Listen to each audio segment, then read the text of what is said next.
نحمده ونصلي ونسلم على رسوله الكريم أما بعد فأعوذ بالله من الشيطان الرجيم بسم الله الرحمن الرحيم إن الذين قالوا ربنا الله ثم استقاموا تتنزل عليهم الملائكة ألا تخافوا ولا تحزنوا وأبشروا بالجنة التي كنتم توعدون.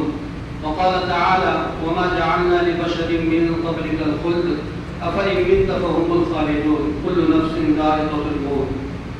وقال صلى الله تعالى عليه وسلم اذكروا محاسن موتاكم وكما قال عليه الصلاة والتسليم. بہت ہی قابل قدر علماء کرام، معزز سامعین اور فضلائے جامعہ، ہم سب جانتے ہیں کہ آج ہمارے درمیان وہ عظیم ہستی نہیں رہی جسے اللہ رب العزت نے ایک ایسا احساس کام لیا ہے جو رہتی دنیا تک یاد کیا جائے گا. ہزاروں سال نرگس اپنی بے نوری پہ روتی ہے، بڑی مشکل سے ہوتا ہے چمن میں دیدہ پیدا. ہم سب جانتے ہیں کہ حضرت وسطانوی نور اللہ مرقدہ وبرد مضجعہ پورے عالمی اسلام کے لیے ایک ایسی احتشاش شخصیت گزری ہے کہ جنہوں نے اپنے مختصر سے وقت میں تقریباً 45 سال کا حضرت کو زمانہ ملا ہے فراغت کے بعد، تو انہوں نے 45 سال کے عرصے میں وہ عظیم خدمات کی کہ ایک آدمی اگر 1000-2000 سال کی زندگی جیے تو وہ خدمت نہیں کر سکتا. ہم نے دیکھا ہے حضرت والا کو اس لیے کہ ہم کتابوں میں جنازے کے پیچھے پیچھے ہم چل رہے تھے، بہت سارے ہمارے درسی ساتھی آئے تھے تو حضرت کے جنازے کے پیچھے تھے اور قرآن پاک کی آیت تلاوت کرتے ہوئے. اسی طریقے سے ہمارے ایک دوست نے کہا کہ مولانا ہم اس شخصیت کے پیچھے چل رہے ہیں، وہ شخصیت کا جنازہ ہمارے سامنے چل رہا ہے جو ہم بڑے علماء ربانیین کے بارے میں، امام راضی کے بارے میں، اسی طریقے سے شمس تبریزی کے بارے میں، علامہ جلال الدین سیوطی رحمۃ اللہ علیہ کے بارے میں، یہ جو اکابرین گزرے ہیں جنہوں نے عالمی لیول پر خدمات کی، ہم نے ان کو کتابوں میں پڑھا ہے لیکن ویسی شخصیت کو ہم نے اپنی آنکھوں سے ہنستے بولتے دیکھا ہے. اس شخصیت کے جنازے میں ہم شریک ہیں. ایسا لگ رہا تھا کہ واقعاتاً آسمان بھی آپ کے دنیا سے وصال فرمانے پر، دنیا سے پردہ فرمانے پر آنسو بہا رہا ہو، غمگین ہو، اس لیے کہ حضرت والا نے جو دنیا والوں کے لیے ایک ایسا تعلیمی میدان چھوڑا ہے، اپنے پیچھے ایسا صدقہ جاریہ چھوڑا ہے کہ میں یہ سمجھتا ہوں کہ شاید باید ہندوستان کی سرزمین پر یا کہ عالمی لیول پر اگر ہم کہہ سکتے ہیں ایسی شخصیت گزری ہو جنہوں نے دینی اور دنیاوی علوم کا اتنا بڑا سنگم کھڑا کیا ہو. لوگ کہتے ہیں کہ سب سے بڑا جامعہ ازہر مصر ہے دنیا کے اندر، کچھ کہتے ہیں مدینہ یونیورسٹی ہے اور ہمارا اپنا گمان ہے کہ دارالعلوم ہے. بات صحیح ہے، سب اپنی اپنی مقامات پر بہت عظیم الشان ادارے ہیں، لیکن حضرت والا نے جو اپنے جامعہ کی بنیاد رکھی اور جس اخلاص کے ساتھ، جس الہیت کے ساتھ اس ادارے کی آپ نے تعمیر و ترقی کی، یقین مانیے آپ دنیا کے کسی بڑے سے مدرسے میں چلے جائیے لیکن جامعہ جیسی کشادگی اور جامعہ جیسا ماحول آپ کو شاید باید نظر آئے. ہر ادارہ اپنے اندر ایک روحانیت لیے ہوئے ہیں. دارالعلوم کی ایک الگ روحانیت ہے جہاں سے اللہ نے پورے عالمی لیول پر خدمات دی، لیکن ایک فرد واحد نے جو خدمت انجام دی ہے وہ شاید آپ کو اس زمانے میں تو کیا گزشتہ 1500 سال میں بھی ایسی شاید و باید مثال ملے. بہرحال حضرت والا میں ہم نے جو صفات دیکھی ہے سب سے بڑی آپ کی صفات تھی اکرام و ضیوف، مہمانوں کا اکرام کرنا، مہمانوں کا اکرام. اللہ اکبر. ہم دیکھتے تھے کہ ایسے مہمان دیہاتوں سے آتے ہیں جن کے پاجامے بڑے بڑے ہوتے ہیں، جو بیچارے بالکل دیہات کے رہنے والے حضرت کی مجلس میں جا کے، حضرت کے آفس میں تشریف لے جاتے ہیں کہ حضرت مطبخ کے سامنے جو چبوترا ہے، جو ایک یادگار ہے حضرت کی بیٹھک کے لیے، وہاں ان کے پاس جا کے سب سے پہلے حضرت پوچھتے کام بانٹتے، پہلے آپ نے کھانا کھایا ہے، آپ نے آرام کیا ہے؟ وہ کہتے کہ حضرت کام ہو جائے نا، میں یہیں پر بھاگ کر نہیں جا رہا ہوں، لیکن پہلے آپ جس کام کے لیے آیا وہ کام ہو جائے گا، لیکن آپ نے کھانا وغیرہ پہلے تناول کر لو، اس کے بعد میں کام کی بات کریں گے۔ یہ اکرام الضیوف جو آج ہمارے دوست ایک نیرل سے آئے تھے، جب انتقال کی خبر ملی وہ نیرل میں تھے، بمبئی سے آگے کہا کہ میں 120 کی گاڑی اسپیڈ میں چلا کر لایا ہوں۔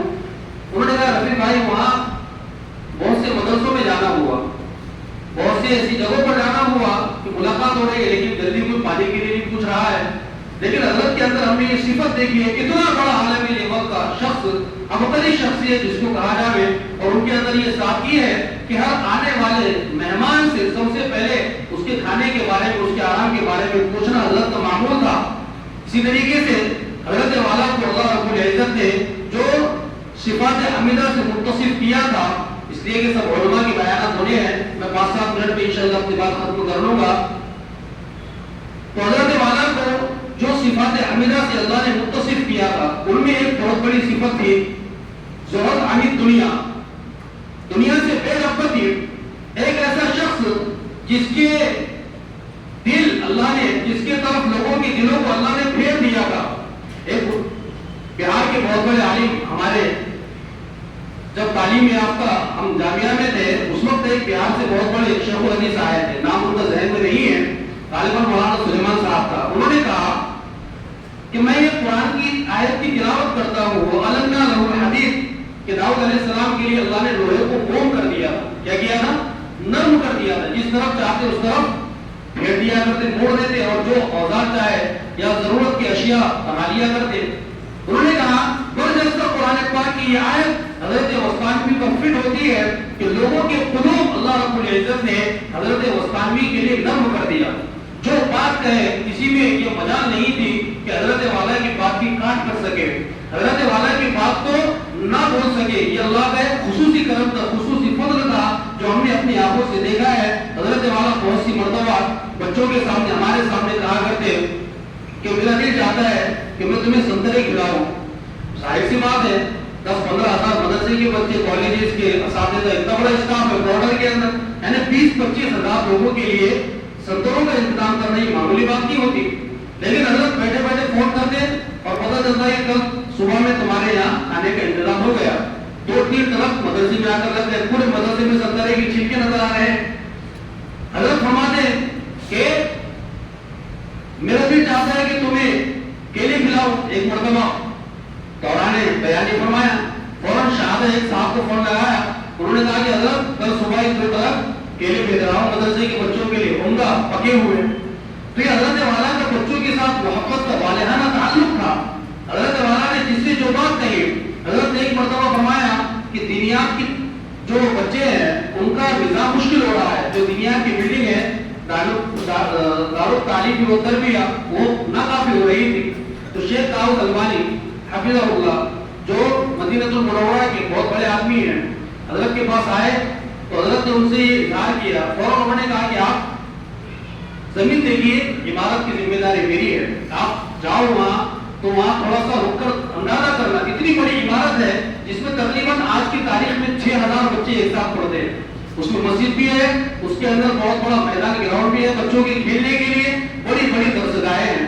یہ کیا ہے؟ حضرت والا کو ہمارے یہاں دیکھا جاتا ہے کہ تھوڑا سا اگر کسی سے کام کروانا ہو تو 10-20 لوگ مل کر کرتے ہیں، لیکن اللہ نے حضرت کے لیے لوگوں کے دلوں کو موم کر دیا، فتح کر دیا تھا۔ اس کے باوجود ظاہر عن دنیا، دنیا سے بے رغبتی کرنے والا ایسا شخص کہ حضرت مولانا حذیفہ صاحب ہمارے استاد محترم ابھی فرما رہے تھے، آپ نے شاید ان کی بات سنی ہو کہ اللہ نے اتنا زیادہ دنیا سے بے رغبتی کا حضرت کے ساتھ معاملہ فرمایا تھا کہ ایک مرتبہ سفر میں ڈرائیور نے کہا کہ حضرت ہمیں پیٹرول کے لیے پیسہ چاہیے۔ جیسے ہی پیٹرول کے لیے پیسہ مانگا، حضرت نے جیب کھانی، پتہ چلا کہ پیسہ نہیں ہے۔ اس کے بعد حضرت مولانا حذیفہ صاحب سے کہا، انہوں نے بھی جب اپنے جیب ٹٹولے تو معلوم ہوا کہ پیسہ کچھ نہیں۔ تو حضرت نے اپنی وائف سے، بیوی سے کہا کہ تم کچھ اگر اپنے بیگ میں ہو تو دو۔ تو انہوں نے 500 روپے دیے۔ تو مولانا غلام صاحب نے فرمایا ہو سکتا تھا کہ آپ ڈانٹنا آپ کا واجبی تھا کہ سفر میں نکلے ہو، پیسے تو جیب میں رکھنا چاہیے، لیکن حضرت والا نے اپنے بیٹے سے کہا کہ اللہ کا شکر ادا کر رہا ہوں کہ جس طرح مجھے دنیا سے محبت نہیں ہے، ایسی اللہ نے میری اولاد کو بھی دنیا سے بے رغبتی عطا فرمائی ہے۔ اور ہم نے خود دیکھا ہے حضرت مولانا حذیفہ صاحب دعوت برکاتہ العالیہ کو بھی کہ جب آپ کے یہاں بڑے بیٹے کی ولادت ہوئی، ہمارے بھی ہال میں پڑھتے تھے، تو فوراً میں نے اپنے ہاتھ سے بلیک بورڈ کے اوپر ایک آیت لکھی قرآن پاک کی، قال یا بشرا ھذا غلام. حضرت آئے تو مسکرا پڑے، سب بچوں نے ضد کی کہ حضرت آپ کی طرف سے دعوت چاہیے. سب نے فرمائش کی. مولانا نے 2-3 دن ہمیں آس پر رکھا کہ دیکھیں گے، کل کر لیں گے، پرسوں کر لیں گے. لیکن ہوتے ہوتے 3-4 دن کے بعد ہم 3-4 طلبا کو حضرت نے فرمایا کہ بیٹا میں چاہتا ہوں تمہاری دعوت کروں، لیکن میری تنخواہ اتنی ناکافی ہے کہ میں تمہاری دعوت نہیں کر سکتا. کیا فرمایا؟ تمہاری یعنی ہماری کلاس میں تقریباً 22 بچے ہوں گے عربی اول میں، تاکہ میں تمہاری دعوت نہیں کر سکتا. اور ایک طرف یہ عالم ہے کہ سارے مدرسوں کی بات آئی بچوں کی دعوت کرنے کی، تو منٹوں کے اندر اور گھنٹوں کے اندر وہ دعوت کا انتظام ہو رہا ہے. یعنی اپنے پاس اتنا ذاتی خرچ بھی نہیں ہے کہ سب مدرسے ایک کلاس کے بچوں کے بھی انفرادی طور پر دعوت کر سکے. یہ ہے استغنا علی دنیا کہ اللہ کے بندوں کا جو دیا ہوا مال ہے وہ صحیح مصرف میں لگنا چاہیے. یہ ہمیں خانوادہ وسطانوی سے سیکھا ہے. اسی طریقے سے میرے دوستوں، حضرت والا کی شخصیت کے اوپر جتنا بولا جائے اتنا کم ہے. لیکن ایک آخری بات لے کر اپنی بات ختم کرتا ہوں. قرآن پاک کی ایک آیت مبارکہ حضرت وسطانی رحمۃ اللہ علیہ ہمیشہ ہمارے سامنے پڑھا کرتے تھے. ان الذين قالوا ربنا الله ثم استقاموا تتنزل عليهم الملائكة الا تخافوا ولا تحزنوا وابشروا بالجنة.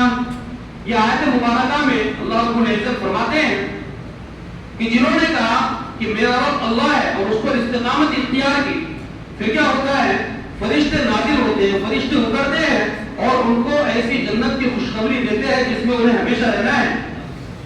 حضرت وسطانوی کا دنیا سے پردہ فرمانا کیا ہوا کہ مدینہ المنورہ میں ایک بہت بڑے عالم ربانی نے خواب دیکھا کہ آسمان سے ملائکہ اتر رہے ہیں، اور اسی وقت میں جامعہ کے متعدد اساتذہ اکرام کو یہ خواب نظر آیا حضرت کی وصال سے پہلے کہ آسمان پھٹا اور اس سے بہت سارے فرشتے نازل ہو رہے ہیں.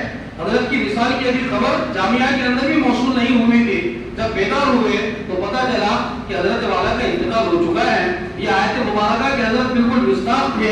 وَأَبْشِرُوا بِالْجَنَّةِ الَّتِي كُنتُمْ تُوعَدُونَ. بس اسی شعر کے ساتھ میں اپنی بات ختم کرتا ہوں کہ ہزاروں سال نرگس اپنی بے روی پہ روتی ہے، بڑی مشکل سے ہوتا ہے چمن میں دید اگر پیدا. حضرت والا سے اللہ نے اتنی عظیم الشان خدمات دی.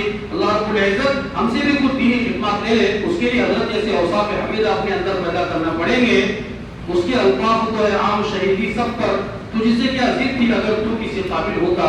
وما توفیقی الا باللہ.